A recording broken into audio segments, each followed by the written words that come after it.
옆 사람들과 함께 이렇게 인사합니다. 주님의 이름으로 사랑하고 축복합니다. 주님의 이름으로 사랑하고 축복합니다. 주님 아들들이 여기 오시느라 고생하셨습니다.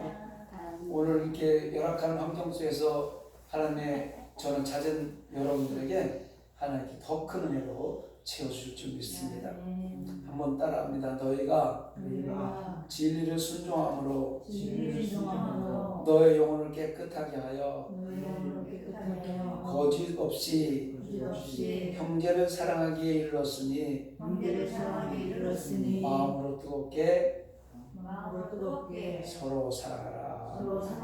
할렐루야. 2023년도 한 해에 다른 것 다 내려놓으시고 서로 사랑하는 하나님 사랑의 계명에 순종해서 어떤 환경에서 사랑을 소멸시키지 말고 사랑을 잃어버리지 말고 원수까지도 사랑하는 저 여러분의 삶이 되길 간절히 소망합니다. 이스라엘 백성들이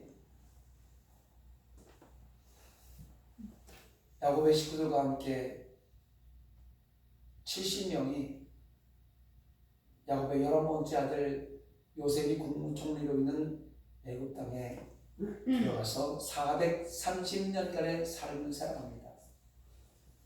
그리고 고된 노동으로 종살이 하다가 그 울부짖는 이스라엘 백성들의 그 기도를 들으시고 하나님께서 모세를 세워서 이스라엘 백성들을 출애굽시키는데 출애굽을 시키고 41년째 되던 1월 10일 날 여호수아 4장 19절에 보면 41년째 되는 1월 10일 날 요단강을 건너서 여리고 동편의 길갈에 진을 칩니다. 결국 이 언약은 창세기 15장에 아브라함과 횃불 언약으로 했던 하나님의 그 약속을 체결한 지가 676년 만에 마침내 가나안 땅에 입성하게 되었던 것입니다. 가나안 정복과 기업의 분배는 가나안 땅에 들어갔던 모든 사람들은 사실은 출애굽 2세대들인데 1세대 중에서 여호수아 갈렙이 하나님 말씀에 순종으로 말미암아 가나안 땅에 들어가서 여호수아 갈렙에 의해서 주도되었어요. 그리고 16년 동안에 가나안 땅에 살고 있던 가나안의 7족속과 전쟁을 하면서 정복 전쟁을 하고 분배의 과정을 완성시키는 그런 역사가 나타납니다. 그런데 가나안 정복 전쟁이 마무리되는 여호수아 11장 끝부분에 보면 대수롭지 않게 여기는 우리도 성경을 읽어가면서 그냥 성경의 한 구절로 여겨지는 한 구절의 성경이 있습니다. 그 말씀은 이렇습니다. 여호수아 11장 22절에 나오는 이스라엘 자손의 땅에는 아낙 사람들이 하나도 남지 아니하였고 가사와 가두와 아스드에만 남았더라. 하나님은요, 이스라엘 백성들이 출애굽해서 가나안 땅에 들어가면 가나안 땅에 살고 있는 가나안 7족 속의 사람들을 한 명도 남기지 말고 완벽하게 진멸하라고 헤렘이라는 단어를 씁니다. 히브리어로 헤렘. 헤렘이라는 단어는 한 명도 남기고 완벽하게 죽이려는 거예요. 숨쉬는 것들을 완벽하게 숨통을 끊어버리라고 이야기하는 것이 헤렘이라는 단어예요. 진멸시키라고 했습니다. 그런데 여호수아 11장 22절을 보니까 아낙 사람들은 다 진멸시켰는데 가사와 가드와 아스드에만 남았더라. 약간의 사람들을 죽이지 않고 남겨놨다는 거예요. 그런데요, 이 몇 명 남았던 이 사람들이 시간이 흘러서 세월이 흘러서 사무엘 시대에 보면 무서운 적이 되어서 나타납니다.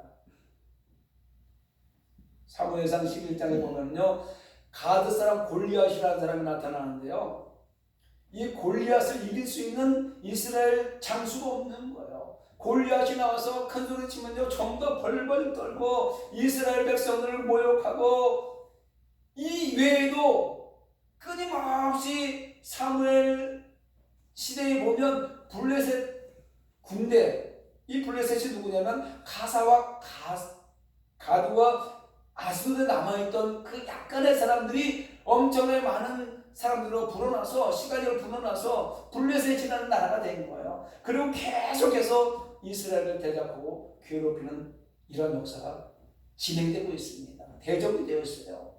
여러분, 사소하게 여기는 작은 죄악, 사소하게 여기는 작은 세상의 것들, 언제 하나님의 백성들을 지배하고 호려하고 나설지 모릅니다. 하나님은 지금 저와 여러분에게도 너의 생각 속에 삶 속에 남아있는 죄를 홀이라 남김없이 진멸시키라고 말씀을 주시고 명령하시고 계십니다. 죄는요, 뿌리까지 완벽하게 자르지 않으면 남아있는 그 작은 죄악의 씨앗이 반드시 시간이 되어서 싹이 나고 장성해서 열매를 맺어 죄악이 난무하게 되어 있습니다. 그래서 죄는 결코 사소한 것이 없다는 거예요. 죄는 사소할 수 없습니다. 이번 한 번쯤이야, 다 하는데 뭐 이것 정도야, 순간 허용하고 눈 감아버렸던 작은 죄의 씨가 어느새 저와 여러분의 옆자리를 한 자리에 차지하고 앉아서 우리의 삶을 주도해 나갈 수 있다는 겁니다. 고린도전서 5장 6절을 보니까 너희가 자랑하는 것이 옳지 아니하도다. 적은 누룩이 온 덩어리에 퍼진 것을 알지 못하느냐. 사도 바울은요, 고린도 교회에 파고들어서 누룩처럼 번져가고 있는 윤리적 도덕적인 이 죄의 문제를 지적하면서 믿음의 공동체 내에서 여러분 성결하게 살아라, 고린도 교회에 지금 이야기하고 있는 거예요. 지금 저와 여러분에게 하나님께서 이렇게 음성을 들려주고 있는 거예요. 너희가 잘하는 것이 옳지 않도다. 작은 누룩이 지금 교회에 남아있고 우리의 삶 가운데 나와있는데 이 누룩을 제거하지 않으면 언젠가는 이 누룩이 큰 덩어리가 되어서 커져서 너의 삶을 죄로 이끌어갈 것이다. 이렇게 지금 이야기하고 있는 것입니다. 그래서 저는 오늘 디모데전서 4장 6절로 8절을 본문으로 해서 죄를 멀리하는 삶이라는 제목으로 은혜의 말씀을 나누려고 합니다. 한번 따라합니다. 죄를 멀리하는 삶. 죄를 멀리하는 삶. 건강한 삶을 살아가고자 하는 우리 모든 인간이 누릴 수 있는 가장 중요한 축복 중에 하나가 건강이잖아요. 누구든지 건강을 위해서 지금 엄청나게 노력을 하는데 건강하게 살고 싶지 않아요. 그죠? 건강을 잃으면 다 잃는 거잖아요. 건강은 삶의 기쁨을 가져다 줘요. 건강한 사람은 늘 기뻐요. 아프지 않으니까. 그 기쁨을 가져다 줄 뿐만 아니라 성도의 본분인 복음적 사명을 감당하기 위해서 필수적이에요. 건강은. 건강해야 교회에서 봉사도 하고 건강해야 복음도 전하고 건강해야 전도도 하고 할렐루야. 그게 복음적 사명을 감당하는 데 있어서 건강은 필수적이라는 거예요. 나이가 먹으면서 조금씩 아파가잖아요. 그래서 이것도 건강한 사람들은요, 이 건강을 잘 유지하면서 자기 나이에 맞게끔 운동을 하면서 그 건강을 유지해 나간단 말입니다. 육체적인 건강을 유지하기 위해서는 적당한 운동과 충분한 영양 섭취, 또 충분한 잠을 자고 절도 있는 생활 습관, 이거 중요하잖아요. 중요해요. 자기 몸을 혹사시키거나 자기 나이에 맞지 않고 고된 노동을 한다거나 무리한 일을 하게 되면 병이 오게 돼 있어요. 그래서 절도 있는 생활 습관이 중요하다는 거예요. 자기 나이에 맞게끔, 자기 건강에 맞게끔 운동도 하고 건강에 맞게끔 삶을 살아가야 된다는 거예요. 마찬가지로 성도가 건강을 유지하기 위해서는 경건의 생활에 힘쓰면서 죄를 멀리하는 생활을 해야 됩니다. 그러면 건강 신앙생활을 유지하기 위해서 여러분, 건강한 신앙생활은요, 건강하게 하나님 말씀 앞에 앉아 있으면은요, 건강하게 예배 자리에 나오면은요, 죄하고는 점점점 멀어지게 돼 있어요. 그래서 죄를 멀리하는 경건의 삶을 어떻게 살아야 되는지 오늘 몇 가지로 한번 은혜의 말씀 같이 나눠보려고 합니다. 첫째, 죄를 멀리해야 되는 삶을 살아야 되는 이유는 죄는 인류의 공통된 질병이기 때문에 그렇습니다. 죄는 질병이에요. 그래서 종교개혁자 루터가 이렇게 말합니다. 죄는 근본적으로 하나님으로부터 떠나는 것을 말한다. 죄는 하나님으로부터 떠나는 거예요. 우리는 하나님의 백성들은 어디에 붙어 있어야 돼요? 하나님 말씀 앞에 붙어 있어요. 하나님과 함께 있어야 돼요. 자녀가 아버지와 함께 있으면 바꾸는 일은 없어요. 아버지가 그 자녀를 굶겨주지 않습니다. 그 아버지는 그 자녀를 위해 최선을 다해서 좋은 것으로 주기를 원하시는 거예요. 그래서 그 아버지를 떠나면 힘들어져요. 삶이 힘들어져요. 하나님을 떠나면 삶이 힘들어져요. 근데 죄는요, 근본적으로 하나님을 떠나는 걸 얘기하는 거예요. 그래서 죄를 헬라어에 보면 하마르티아라고 해요. 하마르티아. 무슨 뜻이냐면 관역에서 벗어났다는 거예요. 진리는요, 이 관역 안에 있는 거예요. 하나님이 관역 안에 있는 거예요. 이 목표에 여기가 하나님 안에 있는 여기가 관역이에요. 그래서 진리는 어떤 환경 속에서 진리를 따라가야 되면 이 관역 안에 들어가게 돼 있어요. 어느 사람은 중심에 들어가고 어떤 사람은 좀 가해로 들어갈 수 있지만 이 관역을 벗어나지 않습니다. 그런데 죄는 출발은 시작했는데 목표적 관역을 벗어나서 다른 데가 있는 것, 하나님의 진리 가운데 있지 않는 것, 하나님을 떠나 있는 것, 이것을 죄라고 얘기하는 거예요. 여러분, 하나님으로부터 떠난다는 것은 곧 하나님의 뜻을 거역하고 불순종한다는 것을 의미하는 겁니다. 아담이 하나님의 뜻을 거역하고 선과 악을 따른 나무의 실과를 따먹는 불순종을 행한 후에 그는 하와와 함께 하나님을 피해 숨었습니다. 결국 하나님을 떠난 상태에 처하게 돼 있는 거예요. 하나님을 떠난 상태에 하나님을 날마다 만나던 사람이 그 선악과를 따먹고 죄가 죄인들 깨닫고 나니까 하나님을 피해서 숨어버리는 거예요. 결국 하나님께서 에덴 동산에서 그를 쫓아내버리잖아요. 그래서 아담 이래로 유전된 죄의 질병은 모든 인류로 하여금 늘 하나님의 뜻을 거스리고 불순종하도록 영향을 끼쳐왔고 지금도 진행되고 있는 것입니다. 그리고 하나님의 곁을 떠난 인류는 죄라는 질병으로 말미암아 건강한 영적 삶을 누릴 수 없게 되었어요. 여러분, 현대의학에서 암이나 에이즈 등을 불치병이라고 분류하잖아요. 약이 없다는 거예요. 어디 고칠 수 있는 방법이 없어요. 그래서 암이 걸리거나 에이즈가 걸리면 죽을 수밖에 없는 그런 상황이 오는 거예요. 아무리 좋은 약을 써도 완치라는 것이 있을 수가 없어요. 조금 완화되고 좋아질 수 있고 생명을 연장시킬 수 있지만 이것은 완벽하게 치료할 수 있는 방법이 없다 이겁니다. 그 질병들에도 확실한 치료 방법이 없어서 발병 환자들이 결국 시간이 되면 죽음에 이르는 무서운 병이 에이즈나 암이라는 거예요. 여러분, 죄라는 질병은 또한 이거 똑같아요. 죄라는 질병은 한번 우리 삶을 지배하면 이와 같이 똑같이 성경은 이렇게 얘기합니다. 죄의 삭은 사망이라. 죄의 삭은 사망이라고 정의함으로써 영혼의 불치병인 죄의 심각성을 지금 성경이 이야기해 주고 있는 거예요. 그러나 죄의 삭신 사망인 죽을 수밖에 없는 우리의 삶을 도저히 고칠 수 없는 병에 걸린 죄라는 병에 걸린 우리의 삶을 하나님은 끝까지 사랑해 주셨습니다. 그리고 사랑의 결과로 독생자 예수 그리스도를 이 땅에 보내주셨고 우리의 죄를 대신해서 십자가에 못 박혀 죽으심으로 말미암아 우리로 하여금 사망에 이르는 죄라는 질병으로부터 치유함을 받게 만드는 영생에 이르도록 은혜를 베푸셨다는 것입니다. 할렐루야.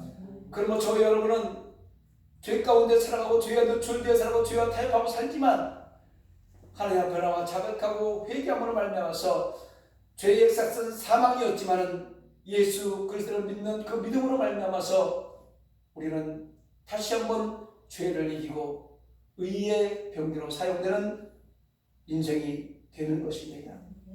예수 안에 있는 영생을 얻는 거예요. 영원히 살아갈 수 있는 천국 백성이 된다는 것입니다. 죄의 삭은 사망이라는 것은 죄의 그 뿌리까지 완벽하게 잘라버리지 않으면 그로 말미암아 얻을 수 있는 것은 결국은 지옥이라는 것인데 예수 그리스도를 믿는 믿음으로 우리의 삶의 방향이 180도 바뀌어져서 영원한 생명 천국 백성이 될 수 있다는 것을 믿으시기 바랍니다. 두 번째, 죄를 멀리해야 되는 삶을 살아야 되는 이유는 죄사함을 받을 때 건강한 삶이 되기 때문에 그렇습니다. 시편 32편 3절로 5절에 다윗이 이렇게 고백합니다. 내가 입을 열지 아니할 때에 종일 신음함으로 내 뼈가 쓰하였도다. 주의 손이 주여로 나를 누르시오니 내 진액이 빠져서 여름 강매 바람같이 되었나이다. 셀라. 내가 이르기를 내 허물을 여호와께 자복하리라 하고 주께 내 죄를 아뢰고 내 죄악을 숨기지 아니하였더니 곧 주께서 내 죄악을 사하셨나이다. 셀라.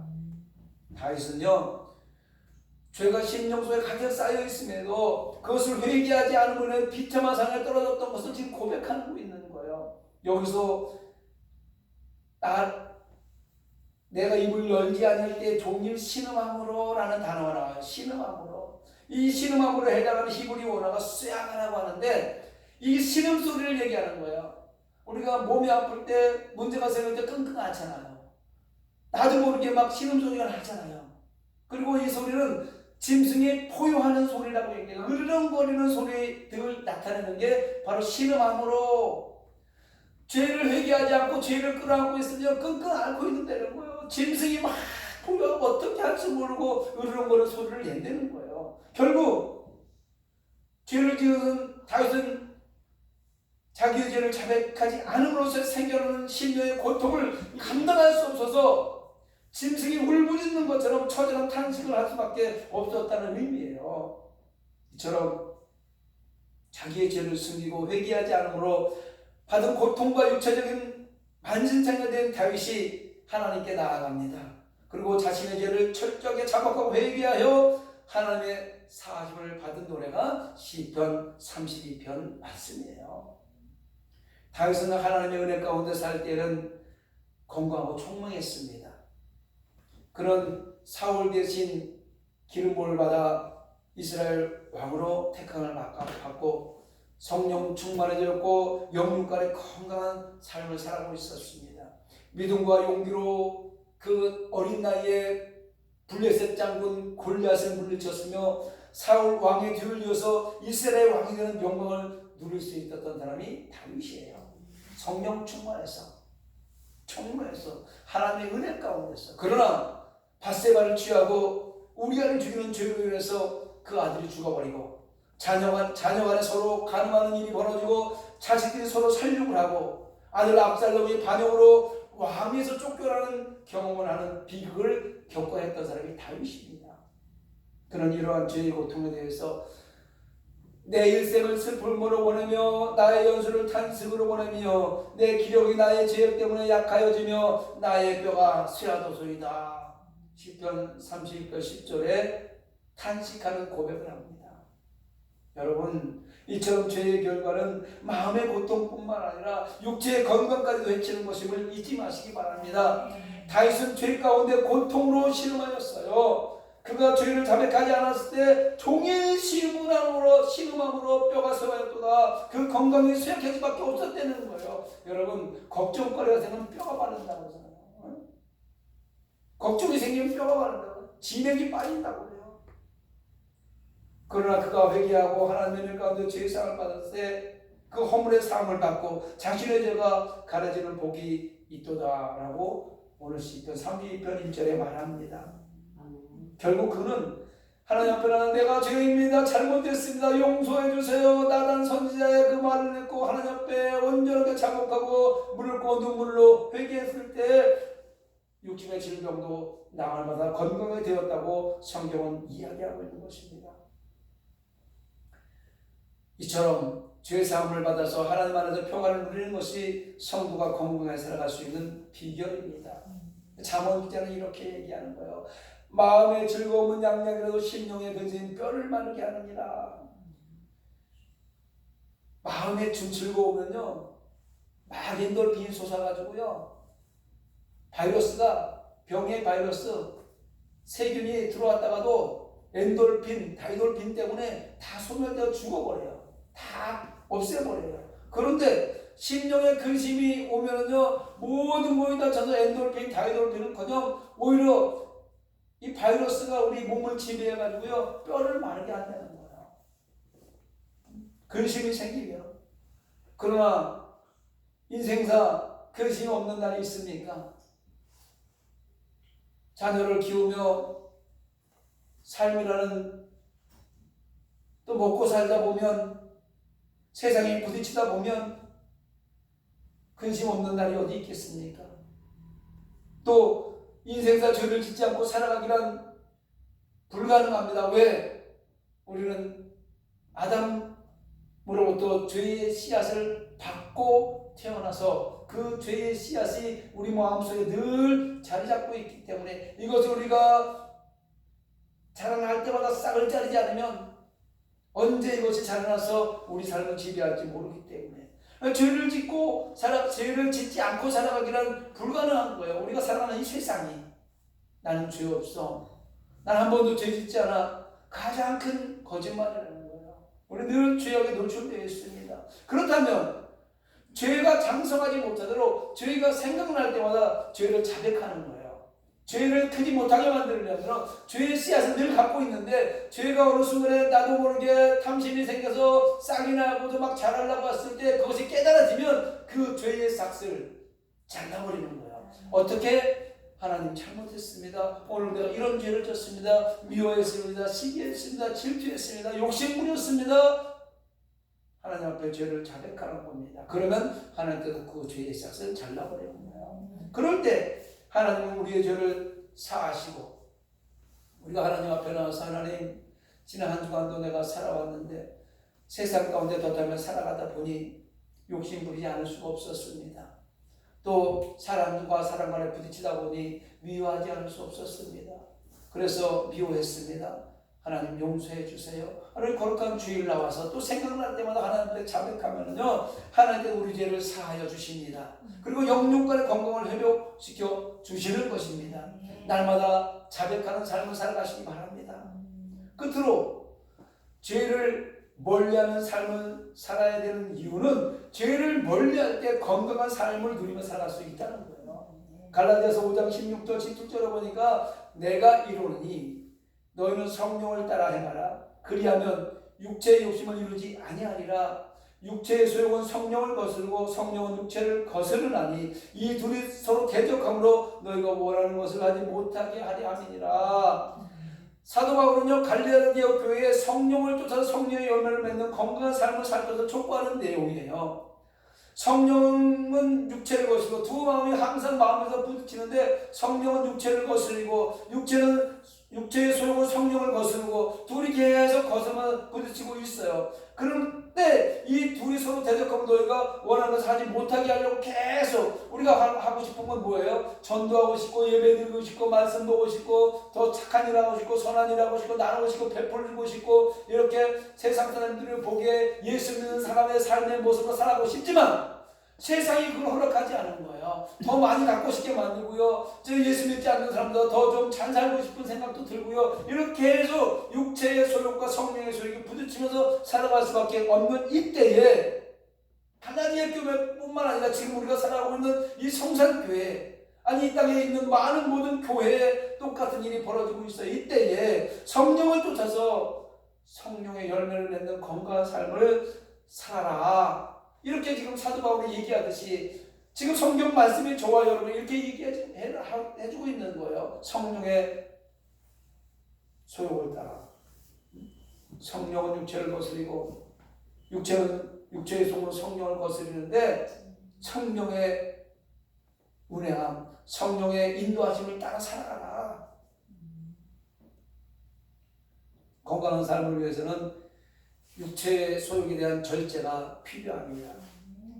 육체의 소욕을 하지 못할 때 방종은 우리 삶을 방종으로 이끌어가고 그 방종이 진행되므로 말미암아 건강을 해치고 결국 그 방종으로 말미암아서 삶을 망치는 결과가 초래되기 때문입니다. 대부분의 현대인들이 앓고 있는 질병은 병원 균에 의한 질병이보다는 무절제한 생활로부터 비롯된 성인병이 너무 많아요. 요즘에 옛날에는 우리 어렸을 때는요, 못 먹어서 많이 병에 걸렸는데 너무나 절제하지 못하고 많이 먹어서 걸리는 성인병이 많아요. 너무 많이 먹고 너무 좋은 것만 먹고 너무 영양가 있는 것을 취하다 보니까 성인병이 너무나 많이 있다고 합니다. 병명균으로 인한 질병 자체도 사실은 방종한 생활로 면역 기능이 약화돼서 발병하는 게 되는 것이라고 합니다만은 사실은 병연군보다는 우리가 무절제한 생활, 하지 말아야 될 것 하고 먹지 말아야 될 것 먹고 절제해야 될 거 절제하지 못해서 오는 질병이 너무나 많이 있다는 거예요. 야고보사들은 야고보서 5장 16절에 이렇게 고백합니다. 너희 죄를 서로 고백하며 병이 낫기를 위하여 서로 기도하라. 의인의 강구하는 역사는 힘이 크매니라. 할렐루야. 육체의 소욕을 쫓는 무절제와 방종의 죄를 서로 고하려는 거예요. 경건과 기도의 생활을 실행할 때 성도는 죄로부터 멀어져 건강한 삶을 누릴 수 있게 됐다고 이야기하는 겁니다. 그리고 건강한 삶을 살아가게 되면 기쁨이 온다는 말이에요. 즐거움이 온다는 이야기를 하고 있는 거예요. 결국 육체의 소욕을 쫓는 무절제와 방종의 죄를 하나님 앞에 고하고 서로 병 낫기를 위해서 기도하라는 거예요. 누군가 아픈 사람이 있으면 하나님 저를 위해서 기도합니다. 왜 이런 현상이 나타나는지 잘 모르지만 하나님께서 병이 낫기를 서로 위하여 기도하라고 했으니 아픈 내 형제를 위해서, 믿음의 공동체 형제를 위해서 기도합니다. 그러면 그 의인의 강구로 말하며 하나님의 역사에서 질병을 치료해 주냐고 말씀하고 있는 겁니다. 그리고 바울은 데살로니가전서에 항상 기뻐하며 범사에 감사하라. 데살로니가 교인들에게 권면하고 있는 거야. 지금 저와 여러분에게도요, 성경이 말하고 있어요. 항상 기도하라. 범사에 감사하라. 우리한테 지금 되어지고 있는 모든 것들이 기쁨으로 받아들이면 감사할 수 있는 거예요. 감사하잖아요. 이렇게 눈이 오는데도 어쨌든 그 주위와 눈을 뚫고 예배의 자리에 나와서 하나님의 말씀을 듣고 있는 것이 얼마나 기쁘고 감사한 일입니까? 기쁨과 감사의 생활은요, 건강한 성도의 특징입니다. 건강한 성도는 날마다 감사해요. 날마다 기뻐해요. 왜 이렇게 좋은지 몰라요. 하나님의 일이라면 무조건 좋아요. 주의 일이라면 무조건 행복해요. 그리고 기쁨이 솟아납니다. 그래서 처져 있다가도 예배 드린다고 막 힘이 나고요. 처져 있다가도 전도한다고 막 힘이 나고요. 말씀 보는 그 순간에 막 기쁨이 솟아나고, 이렇게 건강한 성도의 삶의 특징이에요. 말씀을 보는데 잠이 오거나 전도하라고 하면 짜증이 나거나 예배 드리자고 하면 맨날 예배를 드린다고 이러면 건강한 성도의 삶이 아니에요. 여러분 기쁘십니까? 아멘. 할렐루야. 기쁨과 감사로 생활하는 경건한 성도들에게는 죄가 들어올 수 없어요. 날마다 기쁘고 날마다 감사하는 사람은요, 죄가 옆에 왔다가도 아유 저 사람은 날마다 기뻐. 하나님 말씀으로 하나님 일하면서 너무 기뻐해, 너무 감사하는 저 입술의 고백을 들어보니까 내가 저 사람 앞에 갈 수가 없네. 죄가 한 길로 하다 7길로 도망가는 거예요.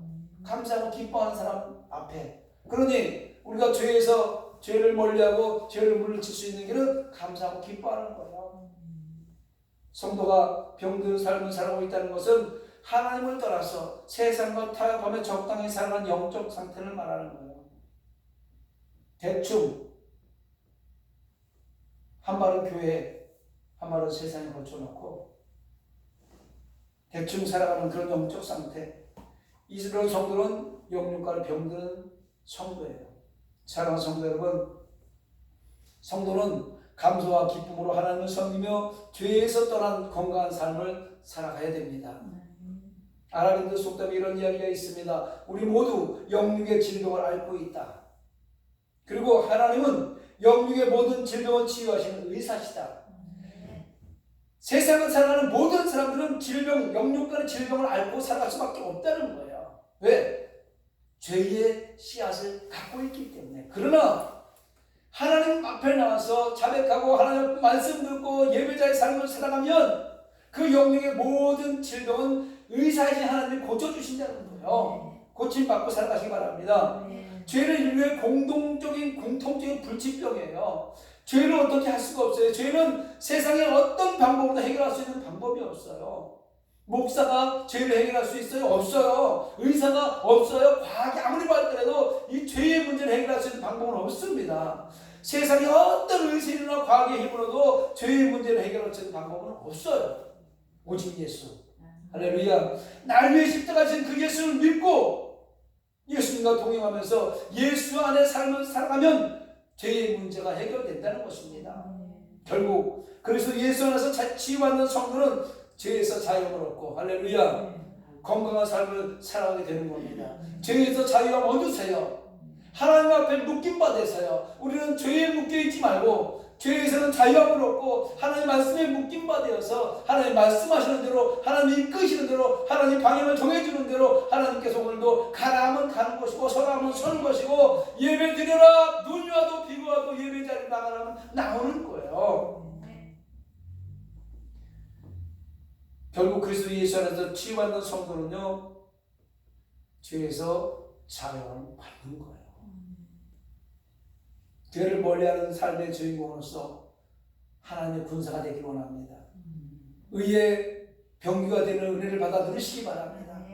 늘 감사하며 기쁨으로 살아가는 복된 삶, 이 시대에 건강한 성도들이 되시기를 주님의 이름으로 축원합니다.